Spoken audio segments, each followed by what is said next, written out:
Tales at Dawn by Moonlight presents Call Immerse, Fortune by C. Bailey.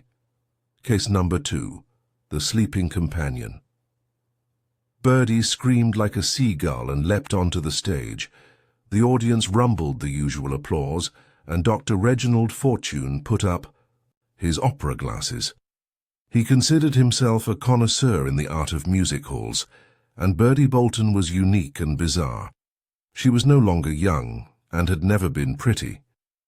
A helmet of black hair, a gaunt face which never smiled, a body as lean as a boy's which sometimes slouched and sometimes jerked, such were her charms.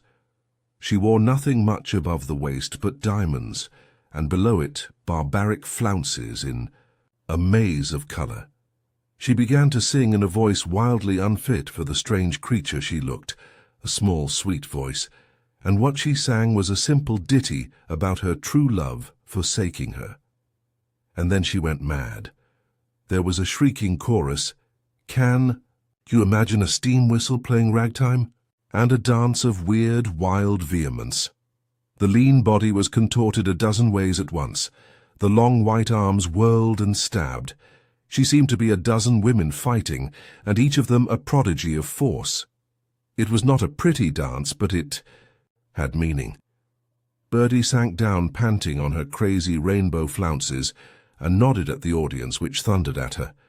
Dr. Reggie Fortune shut up his opera glasses. "She's a bit of a wonder, you know," he said to the naval lieutenant who was his companion. "It's a wild bird," the lieutenant agreed, and as the rest of the review was merely frocks and the absence of frocks, they went off to supper, indeed. The morning, which was Sunday, Birdie Bolton came to see Dr. Reggie Fortune.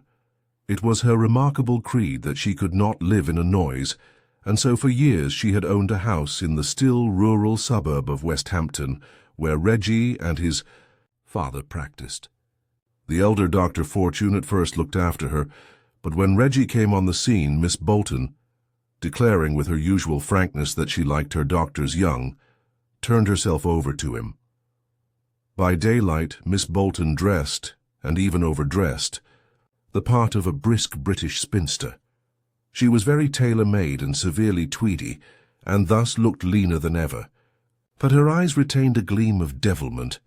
"You gave us a great show last night," Reggie said. "Were you in front?" said Miss Bolton, and made a face. "Oh, Lord, sorry. I was rotten." Reggie understood that his professional interest was required. "What's the trouble?" he said cheerfully. "That's your show," said Miss Bolton. "Put me through it." The conversation then became confidential and dull upon the usual themes of a medical examination. At last, "Well, you know we don't get to anything," Reggie said.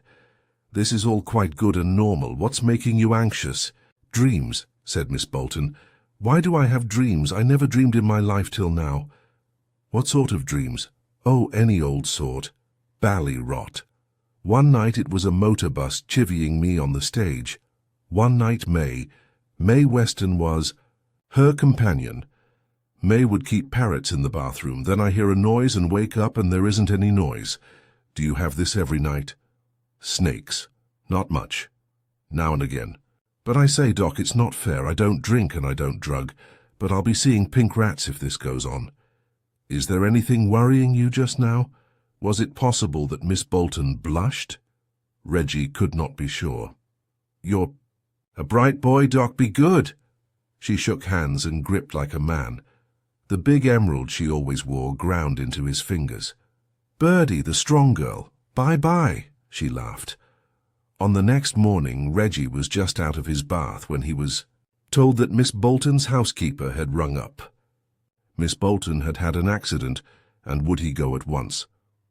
"Tell Sam," said Reggie, and jumped into his trousers. Samuel Baker, a young taxi driver whose omniscient impudence had persuaded Reggie to enlist him as chauffeur and factotum, had the car round and some sandwiches inside it by the time Reggie was downstairs. Neither he nor Reggie lost time. Normanhurst, Miss Bolton's house, stands by itself in an acre or so of garden, and is in the mid-Victorian or amorphous style. As Reggie jumped out of the car, The housekeeper opened the door. She was a brisk, buxom woman. She looked and perhaps was just what a housekeeper ought to be. "What's wrong, Mrs. Betts?" Reggie said. "It's very serious, sir. This way, please." She led the way to Bertie Bolton's boudoir, stopped, took a key from her apron pocket and unlocked the door. "Hello," Reggie said. "I'm afraid you're going to have a shock, sir," said Mrs. Betts, and opened the door for him. Reggie went in. The sunlight flooded Bertie Bolton's face, which was white. She lay on a sofa. She was in evening dress. There was an open wound in one side of her throat, and from it a red line lay across her bare shoulder, down her arm to a purple stain on the carpet. Reggie went across the room in 2 strides and bent over her. She had been dead for hours. "Who found her, Mrs. Betts?" "The upper housemaid, sir. She's been having hysterics ever since." "Bah! Was the room just like this?" "No, sir. Miss Weston was asleep in that chair." "What?" Reggie stared. The mistress murdered, and the companion placidly asleep by her side. Perhaps that would not have startled his calm mind. But he knew May Weston, and had written her off as a dull, simple creature, a cushion of a girl. "Miss Weston was asleep. In that chair," the housekeeper repeated. "I saw her myself. I came in, sir, when the housemaid screamed. Miss Weston was in evening dress, too. She didn't wake at the screaming either, just stirred. I went to her and shook. 'Her and Miss Weston,' I said. 'Whatever's this?' I said, and she woke up and looked round her, sort of heavy, and she saw Miss Bolton lying there in the blood, and she screamed out, 'I did it, oh, I did it,' and she looked at me very queer and she fainted." Mrs. Betts stopped and stared at Reggie, waiting for him to express horror. "So what did you do with her?" said Reggie. Mrs. Betts swallowed. "I had her carried to her room, Dr. Fortune," she said with dignity. "I am told she's come to and been crying." "Well, that's natural anyway," said Reggie. "Natural indeed," Mrs. Betts tossed her head. "And what did you do next, Mrs. Betts?" "I had nothing touched, sir. I locked up the room, and I telephoned to you and the police." "I'm sure you behaved admirably, Mrs. Betts," Reggie murmured. Mrs. Betts was appeased. "I could hardly bear it, sir. Such a sweet, good mistress as she was. A perfect lady with all her little ways, as you know, sir. And that Miss Weston, so soft and quiet as she seemed. I don't mind saying, sir, I felt as if I was stone. Oh," she shuddered and shook. "Vicious, I call it." Reggie was looking round the room. "I suppose it is murder, sir," said Mrs. Betts in a tone that suggested she would like to have the hanging of Miss Weston. "I suppose it is," Reggie said. He crossed to the chair in which Miss Weston had been found sleeping, and picked up from the floor close by a pair of scissors and a pointed bodkin with an ivory handle. Both were clotted with blood, ugly things. "Ah," Mrs. Betts said, "that's what did it. Put 'em down, sir. I left them there by her chair for the police to see." "You think of everything, Mrs. Betts," said Reggie, and put them down, and went back to the body of Bertie Bolton. That stab in the throat, it was not so deep as a well, nor so wide as a church door. It was a small wound to be mortal, a small neat wound which had rare luck to slit the jugular vein. Reggie looked back at the bodkin and the scissors. He noticed that Mrs. Betts had gone out. There were other wounds. In 6 places the pallid shoulders and breast had bled. No one of these gashes was serious. They were just such as might be expected of those unhandy weapons, scissors and bodkin. It was that neat, lucky stroke at the throat which determined the fate of Bertie Bolton. The minor wounds suggested a struggle with someone in a passion, and that Miss Bolton had struggled. Reggie found other evidence. The black evening dress had been dragged from one shoulder and torn, and there on that right shoulder were the blue marks of a hand that had gripped. Reggie's examination became more minute. 2 men bustled in. A hand tapped Reggie's shoulder. "Now, sir, if you please." Reggie stood up and confronted a pompous, portly little man. "I am Dr. Fortune," Reggie said. "Miss Bolton was a patient of mine." "Was," said the little man with emphasis. "She is a case for an expert now, Dr. Fortune." "That's why I was examining her," said Reggie sweetly. The little man laughed. "A general practitioner. Is not much use to her now. Rather beyond you, isn't it?" "Well, I've not made up my mind," Reggie said. "Don't worry, don't worry." He waved Reggie off, but Reggie did not go. "You'll only be in our way, you know. We'll let you know if we want you at the inquest, just for formal evidence." Still Reggie did not move. "I am the divisional surgeon, sir," said the little man loudly. "I was wondering who you were," Reggie murmured. The little man swung round. "We'll have the room cleared, Inspector," he said. The detective inspector, who looked more like a policeman than seemed possible, strode heavily forward. "Hope you're not meaning to give trouble, Doctor," he frowned, "or I'll have to take steps." "Fancy," Reggie said. "Well, look where you're going." He walked across to the window and looked out at the roses. "Clear out, please." The inspector followed him. "Zeal, all zeal," Reggie murmured, and went. There were 2 doors to the room. He did not use that by which they had come, but the other. He happened to know that it opened into Bertie Bolton's bedroom. There was someone in the bedroom. A startled, dark face peeped round the screen by the bed. It belonged to a smart lady's maid.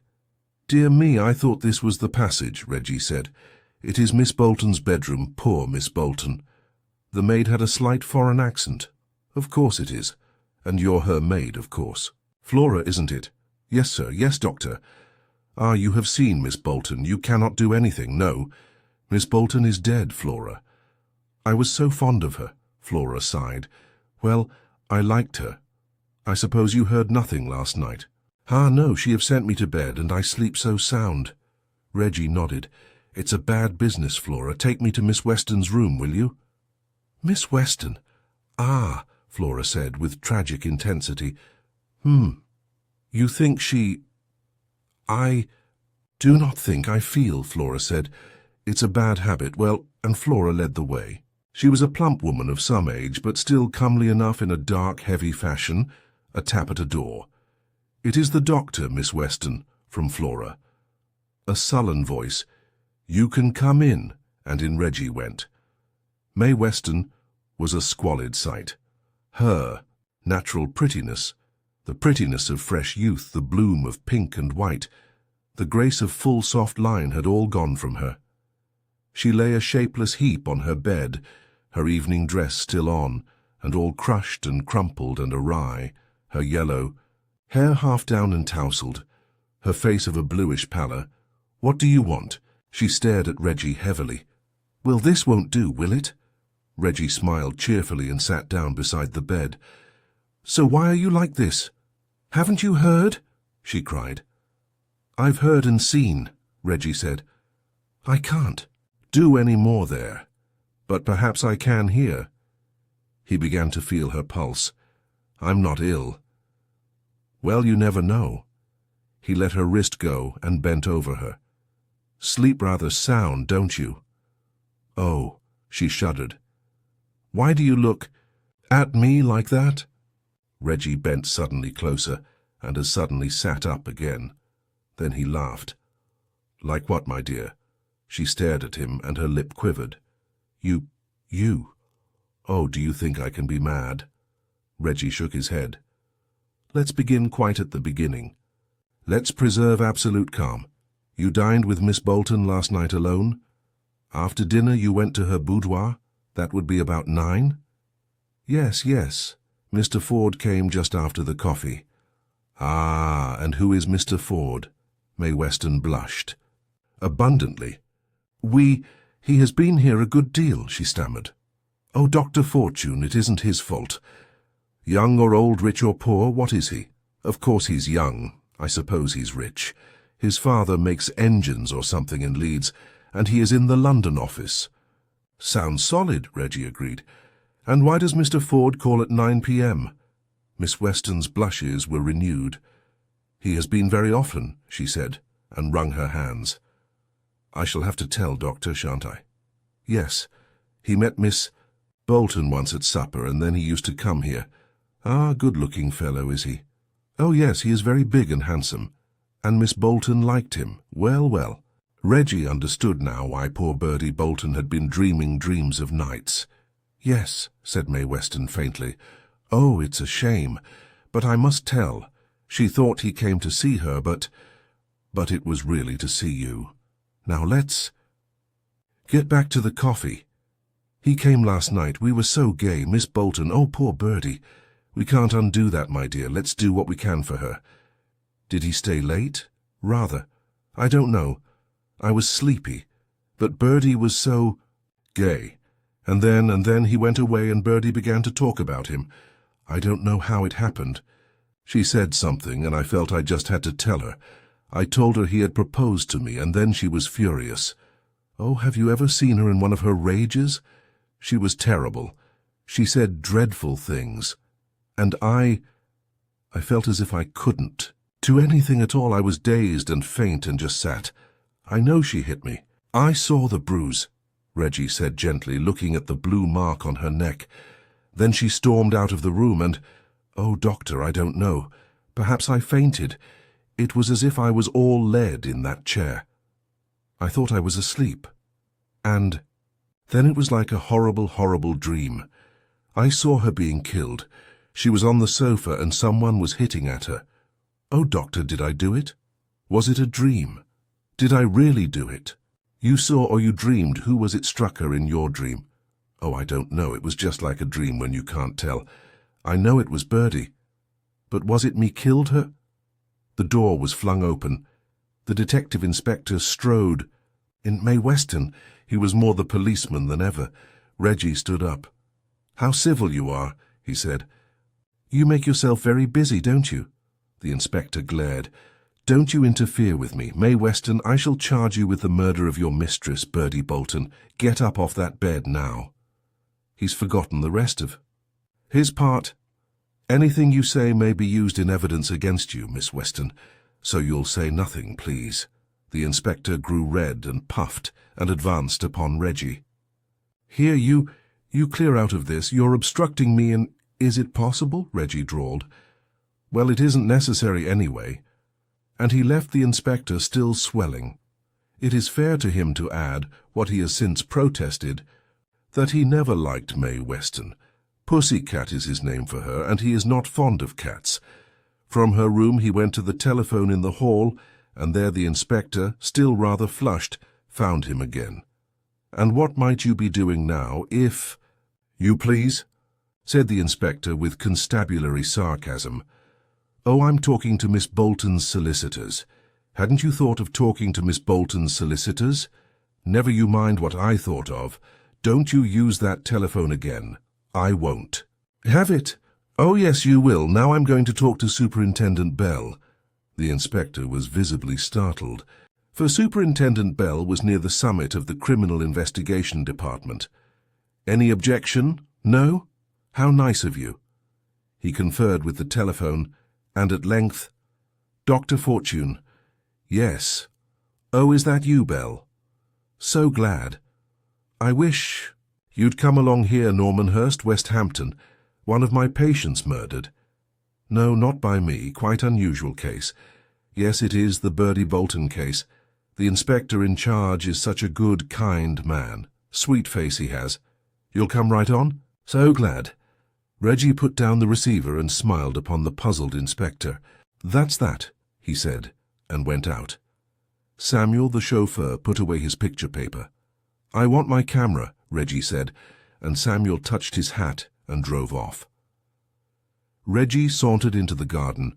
Normanhurst, as you know, is a low, spreading house of a comfortable Victorian dowdiness. There are, don't count the attics, only 2 stories. It is old enough to be quite covered with climbing plants, ivy on the north, roses and a wisteria on the other sides. Bertie Bolton's bedroom and boudoir looked to the south and were on the ground floor. On the north of the house is the approach from the high road, a curling drive through a shrubbery. Bertie Bolton's rooms looked out upon a rose bed and a big lawn. About her windows climbed a big Gloire de Dijon. The roses beneath were of the newer hybrid teas, well cultivated, well chosen, and at their best, a fragrant pomp of red and gold. How she loved him, poor soul, Reggie thought, and began to feel sentimental. That singular emotion was interrupted by the sound of a motor car. He went back to the front of the house to meet it. A big car was drawing up. It contained 2 people, a uniformed chauffeur and a large young man who jumped out rather clumsily before the car stopped. He had the good looks of a hero of musical comedy, but an expression rather sheepish than fatuous, and a pallid complexion. "I think you are Mr. Ford." Reggie came close to him. "I am Dr. Fortune. Miss Bolton was a patient of mine. I hardly expected to see you so soon." "Miss Weston sent for me, sir." Mr. Ford recoiled, for Reggie's face was very close to his. "Did she, though?" Reggie murmured. "Did she really?" Miss Weston had forgotten to tell him that. "Pussycat. Well, Flora telephoned for her. She said something terrible had happened, and Miss Weston wanted me. I say, Doctor, what has happened?" "Jolly." "Kind of, Flora," Reggie said. "Well, Mr. Ford, Miss Bolton has been murdered." "My God," said Mr. Ford, and became livid. "And Miss Weston has been charged with the murder." "Oh, my God," Mr. Ford said again. "Oh, damn," and put his hand to his head. "Here, let me go to her." "I don't mind," said Reggie, and Mr. Ford plunged into the house. Reggie remained on the steps waiting for fresh arrivals. The goggled chauffeur moved his car on out of the way, descended, and behind a Laurustinus lit a cigarette. Reggie, who never smoked them, sniffed disapproval and began to fill a pipe. A taxicab drove up, and out of it bounced a plump little man whose coat looked as if he wore stays. "I am Dr. Fortune," Reggie said. "And I'm Donald Gordon, Doctor," said the little man, who was emphatically a Jew. "Moss and Gordon." It was the name of Miss Bolton's solicitors. "Many thanks for letting us know. Poor dear Birdie. She was a peach. Let's have all the facts, please." He had an engaging lisp. "There's a detective inspector inside, like a bull in a china shop." "Had some," said Mr. Donald Gordon. "Come on, Doctor, hand it out." "Well, let's see the flowers," Reggie said, and walked him into the garden and began to tell him all that he knew. "So he's pinched Miss Weston, has he?" the little Jew lisped. "He's a hustler." "Oh, I expect he's arrested." "Ford too by now. Me and you in a minute. He's a zealous fellow." "By the way, Gordon, who is Ford?" "Yes, he's a dark horse, ain't he? I only met him once, Doctor. You could see poor old Birdie was sweet on him." "Oh, so Miss Weston was telling the truth about that. Why didn't you believe her, Doctor?" "Do you know, I wonder if I believe anything I've heard in this house." "Like that, is it?" Gordon lisped. "Just like that," said Reggie. A gravity had come over the perky little Jew, which he found very engaging. Mr. Gordon nodded. At him. "Birdie was the one and only," he said, and Reggie nodded back. "Nice flowers, Doctor," her new voice said. Reggie turned to see the small insignificance of Superintendent Bell, greeted him heartily, introduced Mr. Gordon. "Am I de trop, as the French say?" said Superintendent Bell. "No? Thought it might be a council of war." "Oh, is it war?" Reggie said, "Well, you know, you've quarrelled with Inspector Morden." The superintendent shook his head at Reggie. "I wouldn't dare. He quarrelled with me." "Such a pity." The superintendent smiled and rubbed his hands. "I ought to tell you, Doctor, I quite approve of everything that Inspector Morden has done." "Splendid force, the police," Mr. Gordon lisped. "Wonderful force, so forcible."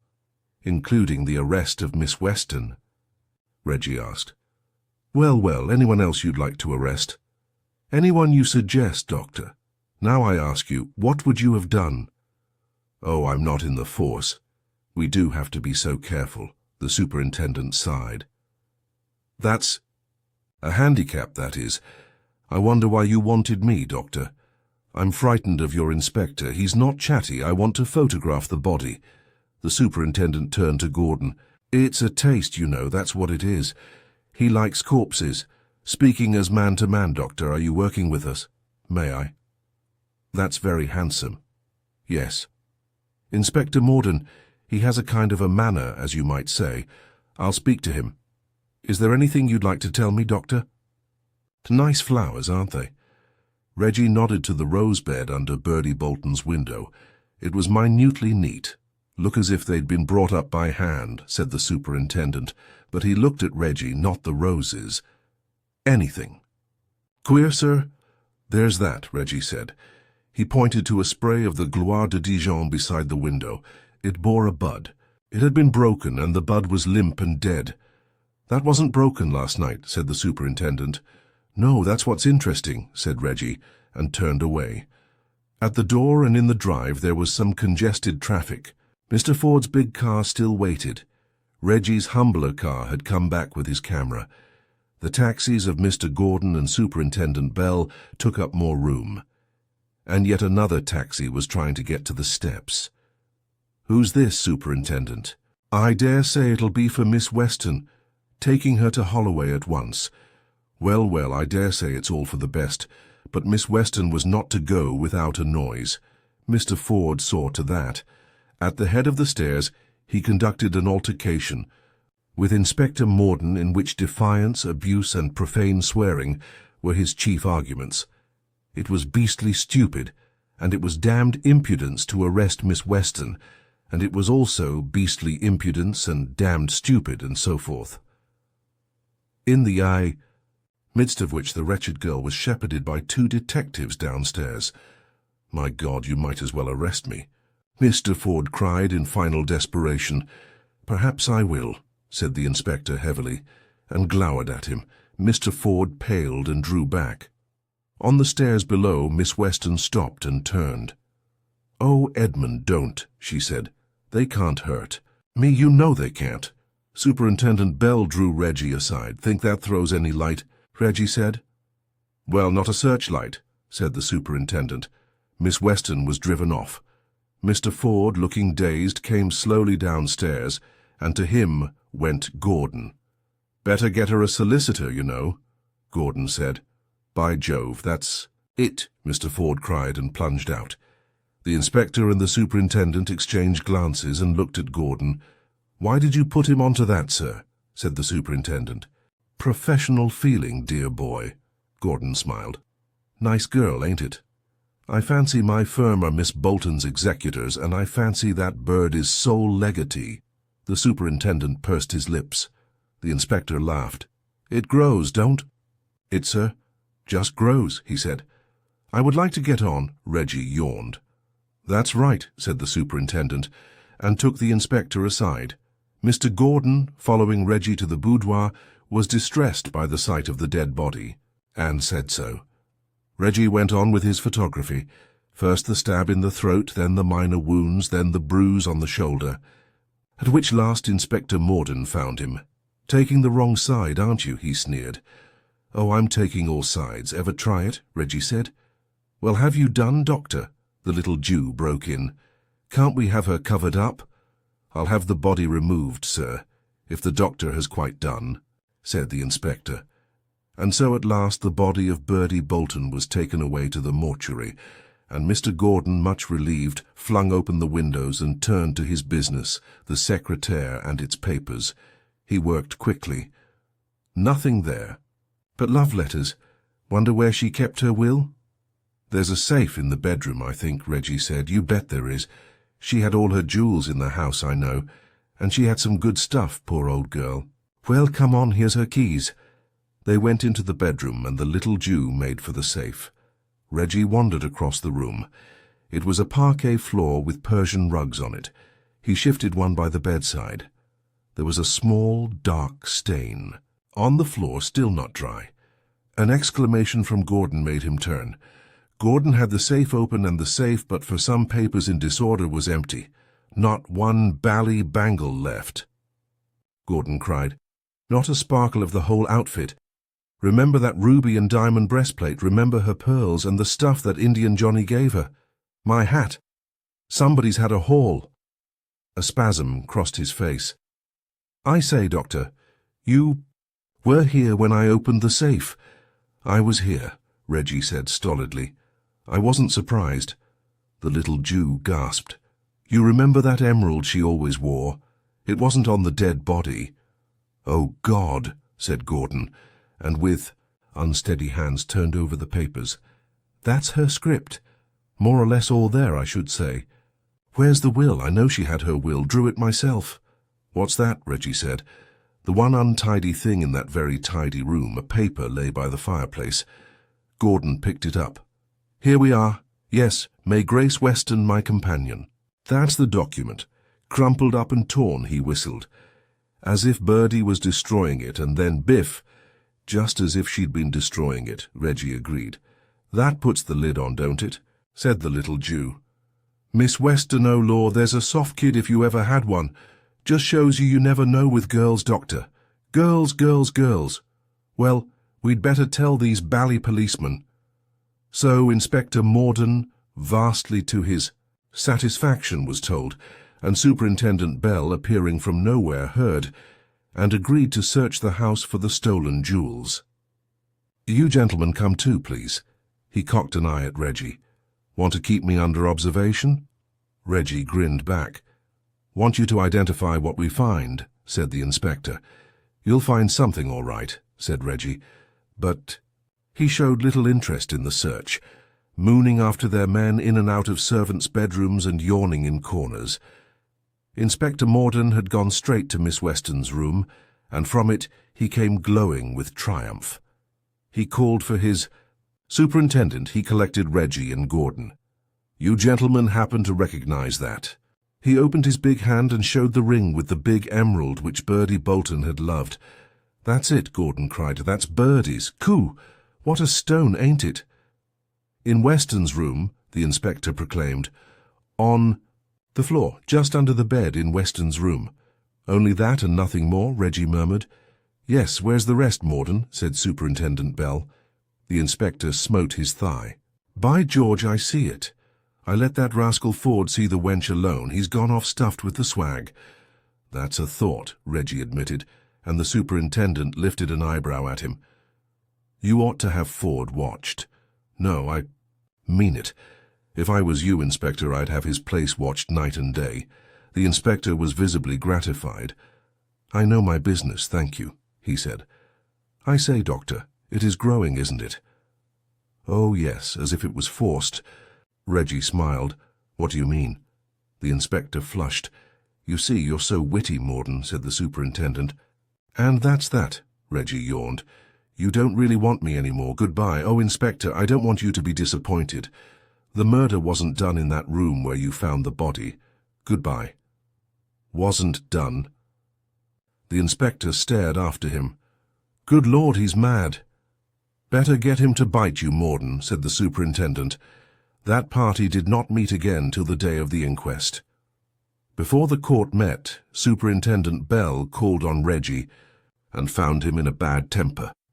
This was unusual, and equally unusual in the superintendent's experience was a pallor, a certain tension across Reggie's solid, amiable face. A civil question about his health brought a snappish answer. It seemed to the superintendent that Dr. Fortune had been making a night of it. "Well, what is it?" Reggie snarled. "Got anything to tell me?" "I've been rather disappointed," the superintendent said meekly. "More fool you. I told you to watch Ford." "That's it." "Sir, were you pulling my leg?" "Oh, damn it, man, this is serious.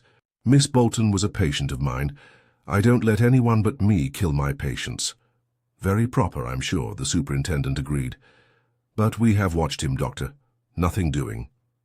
"Set a man to stand on his doorstep, I suppose." "What's the good of that?" "As you say," the superintendent agreed. "We've picked up one thing, though. Just before the murder, his father turned him down for wanting to marry this girl, Weston. He hasn't a penny except from his father. That might have made him desperate. Him and the girl. It does grow, you know, Doctor." "Queer case," Reggie grunted. "Going to the inquest? Sorry I can't drive you down. My chauffeur's taking a day off." So they walked to the coroner's court, and on the way, Superintendent Bell used his large experience in the art of extracting confidences in vain. But Reggie mellowed, perceptibly mellowed, as he baffled Superintendent Bell. The court was crowded to its last inch. The coroner was conscious of his importance and made the most of it in a long harangue. The divisional surgeon was more pompous than ever, and made it a point of honor to use terms so technical that all his evidence had to be translated to the jury, and the coroner and he argued over the translation. "What a life, ain't it?" Mr. Gordon murmured in Reggie's ear. At last came what the evening papers called dramatic evidence. The housemaid who had found the body and had hysterics over again, as she described it. Mrs. Betts, who had found Mae Weston sleeping beside it, waked her and heard her say, "I did it. Oh, I did it." Sensation in court was the crosshead for that. The coroner looked over his glasses at the jury, and the jury muttered, "Together," and Mae Weston came into the box. With the manner of a chaplain at an execution, the coroner warned her that she need not give answers that would incriminate her. "I want to tell you everything," she said. She was very pale in her black and listless of manner, but quite calm. What she told was the queer story she had told Reggie, but she was not allowed to tell it her own way. The coroner badgered her with continual questions designed to make the queerness of it seem queerer. He made her nervous, confused her, frightened her. "You bother me so that I don't know if I'm telling the truth or not," she quavered. Then, in the language of the newspapers, another sensation. Mr. Ford, large and red, started up and roared, "I ought to be there, sir. Let her alone. I ought to be there." Reggie put his head between his hands and bowed himself, groaning. Everyone else was much excited by Mr. Ford. He was pulled down in his seat. The coroner rebuked him with awful majesty. The foreman of the jury wanted to know if he would be called. The coroner pronounced that the court would most certainly require Mr. Ford to explain himself, and came back to Mae Weston. "The fool that he is, he's done the trick, though," Reggie muttered to Mr. Gordon, and Gordon nodded and grinned. For after this interruption the coroner handled Mae Weston much more gently, almost indulgently, as a good man sorry for a woman's weakness, and he was soon done with her. "Any questions?" He looked at the lawyers. Reggie bent forward and whispered to the solicitor appearing for Miss Weston. That large, bland man stood up. "Now, Miss Weston, about that coffee." He had his reward. Everyone in the court, and Miss Weston not least, stared surprise at him. Slowly he extracted from her, she seemed bewildered at each question, the whole history of that after-dinner coffee. Coffee had been brought to the boudoir just before Mr. Ford came. No one but she had expected Mr. Ford. Another cup was brought for Mr. Ford. Mr. Ford and she had both drunk their coffee. Miss Bolton? Why, no, Miss Bolton had not. Miss Bolton had been very gay, and in doing a few steps of a dance had upset her coffee. "No more questions, sir." The large solicitor sat down smiling. The coroner was visibly unable to understand him, and made a great business with his papers. It was now long after tea time. "I suppose we shan't finish today, gentlemen," the coroner suggested. "Quite impossible, sir," said the large solicitor cheerfully. "I have some long medical evidence. Dr. Fortune, Miss Bolton's physician, the first medical man who saw the lady, the first medical man who saw Miss Weston." The court rose. Reggie, with Gordon at his heels, went out by the solicitor's door and found Superintendent Bell waiting for him. "Now are you playing the game, Doctor?" said Superintendent Bell sadly. "For keeps," Reggie laughed. "Come and dine with me. Bring Morden. He's so genial." "We do have to take these little things so seriously," the superintendent murmured. But a party of four, the superintendent and the large inspector, Reggie and the little Jew, packed themselves into a taxicab and drove into town. Reggie was full of elegant conversation. He grew Iris and told them all about Iris, with appendices on the costumes in review. Once or twice Superintendent Bell tried to turn his attention to serious subjects. Vainly. At last Inspector Morden broke out with, "I say, Doctor, what's the wheeze about the coffee?" The inspector touches the spot. Care not, all will be known ere long. There's a jolly little iris from the Himalayas. Reggie returned with enthusiasm to horticulture. Where are you taking us, doctor? Said the superintendent. The taxi, which had for some little time been running through the city, seemed to intend coming out on the other side, a locality promising no good dinner. As he spoke, it turned into Liverpool Street Station. Liverpool Street, by George! The inspector said. This is a bean feast. Going to take us to Epping Forest, doctor? We may have to go farther, Reggie said, and Gordon laughed. Are you in this, sir? The inspector turned on him. Professional secret, dear boy. Reggie led the way to the station dining room.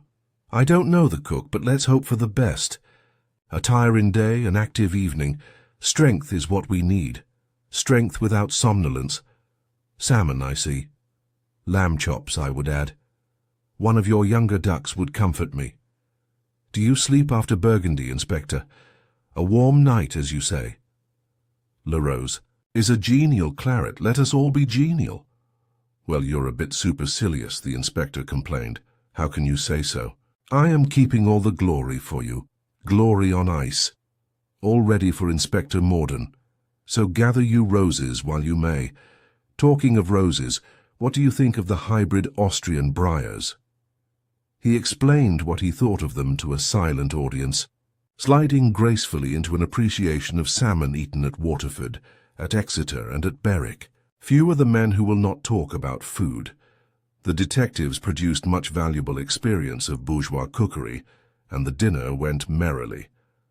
In its later stages, Reggie became silent and watched the clock. He seemed to grudge Inspector Morden. His cheese, and as soon as it was swallowed, made a move. Well, doctor, I did think we should have had some coffee. The inspector chuckled, but Reggie was already making for the door. By the door stood his chauffeur looking for him. Reggie beckoned impatiently to the detectives and followed the chauffeur out. He led them to the main line departure platforms. It was near the time of the Harwich boat train. A dark, wiry man was registering some luggage for Amsterdam. By his side stood a veiled woman of full figure. Both he and she carried suitcases. As the man turned round, he bumped into Reggie, who was looking the other way, and seemed to have some difficulty in disentangling himself.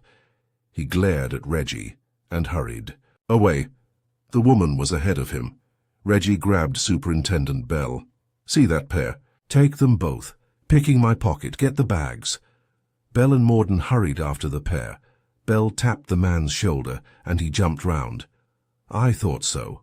You'll come with me to the station, my man, said Superintendent Bell, with admirable calm. What is it? The man cried. His accent was slightly foreign. What station? What do you mean? You know all right, said the superintendent. I am Superintendent Bell of Scotland Yard. I do not know at all, the man protested. What do you want with me? The woman saw Reggie. She hissed something to the man in a foreign argot and turned to run. The superintendent laid hold of her. Inspector Morden closed with the man. The inspector was large and brawny, but at the end of a moment he was on his back and the man making off. Reggie dived for his legs in the manner of rugby football, and they went down together. The railway police came on the scene. The man was handcuffed, and he and the woman and the two detectives packed into a cab. Reggie and Gordon followed in another to the police station in Old Jewry. This is all very pretty, Doctor, but it ain't all evidence, Morden said. You're so hasty. When she was dead, they took her into the boudoir where the Western girl was asleep. They laid her on the couch and stabbed at her with her scissors. And the bodkin. Filthy trick. That was what Mae Weston saw in the opium dream. Then I suppose they cleared the safe and Nastich went off. Flora annexed the emerald ring. Her perquisite, I suppose. Now you shall have your evidence.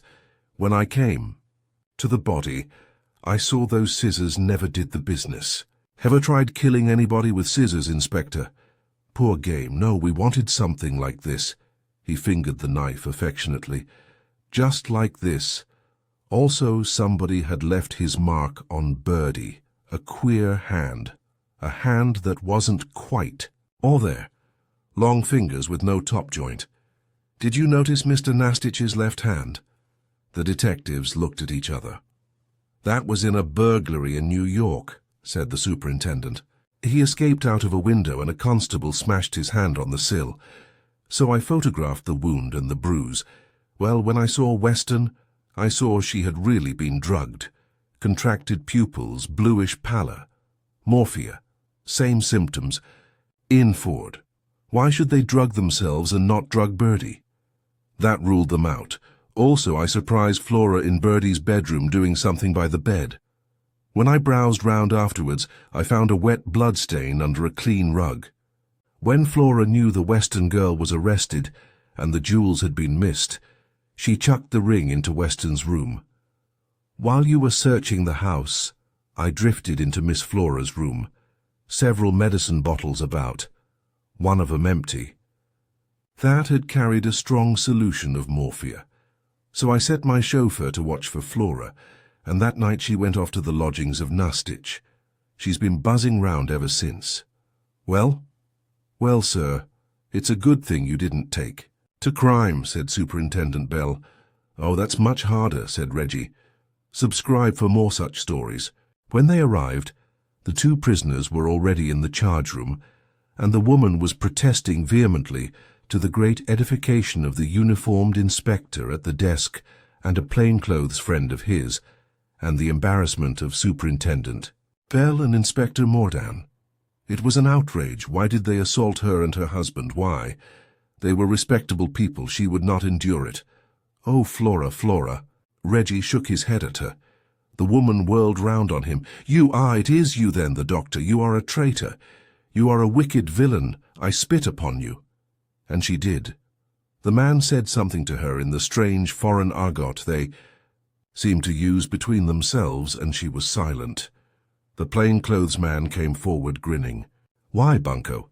It is my dear old pal, Bunko. What have they got you for now, old thing? The man scowled. Dusty and bruised from the scuffle, and in the ignominy of handcuffs, he had still a certain arrogant dignity. He was well made for all. His slightness and the strength which had upset Mordan showed in his poise.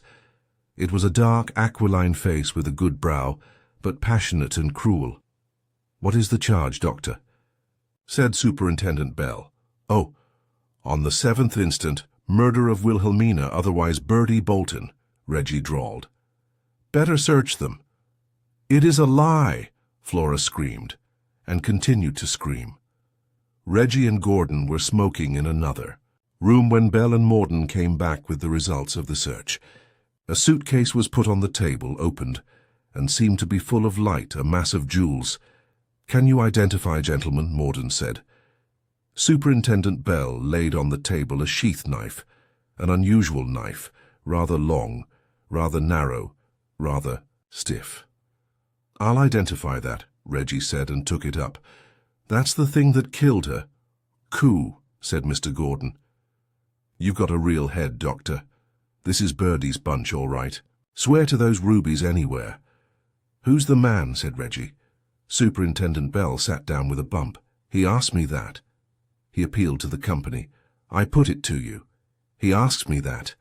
The woman, she's Miss Bolton's maid, of course, but the man, oh, he's Ford's chauffeur. I told you to watch Ford, but you only sat on the steps of his flat. You've given me a lot of trouble, you know. I was up all last night. Chauffeur doesn't sleep in, of course. But who is he? We call him Bunko in the force, said the superintendent meekly. He's a jewel thief, quite in the front of the profession, American-Austrian, I think. I believe Nastitch is his name, Alexander Nastitch or Supilo. Croat, I think, Reggie said. This knife, they use 'em down that way. Cool. Tell us something you don't know, said the little Jew. Reggie laughed. You may have. Noticed that he had his vanities. He passed his cigar case round. Where will I begin, said he. At the beginning, please. Mordan grinned. The inspector touches the spot as ever. Well, it hasn't been quite fair. I had the start. Of you. On the day before the murder, Birdie Bolton consulted me. She hadn't been sleeping well. Heard noises at night, Now you see your way, don't you? No? Dear, dear. And I showed you that broken rose.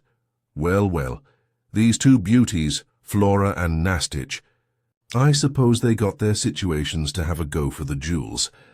Nastich, as Ford's chauffeur, would have an excuse for hanging round the house and a car to use. He's had the car out of the garage till the small hours several times. I think he got in by the window last week, more than once, perhaps, and each time poor Birdie stirred. Better for her if she hadn't, poor girl, but they didn't mean murder, bless 'em, so they chose to drug her. There was morphia in that coffee. As you heard today, Birdie didn't drink hers. Another rotten chance. So Mae Weston went to sleep while Birdie was storming at her. Birdie raged off to her room. Whether she got out that will and tore it, we'll never know. It may have been Flora's little game. Nastich came in reckoning she was sure to be sound, and Flora was with him, I think. Birdie was very wide awake. There was a struggle, and he stabbed her. He's a hot-tempered devil, as you saw today.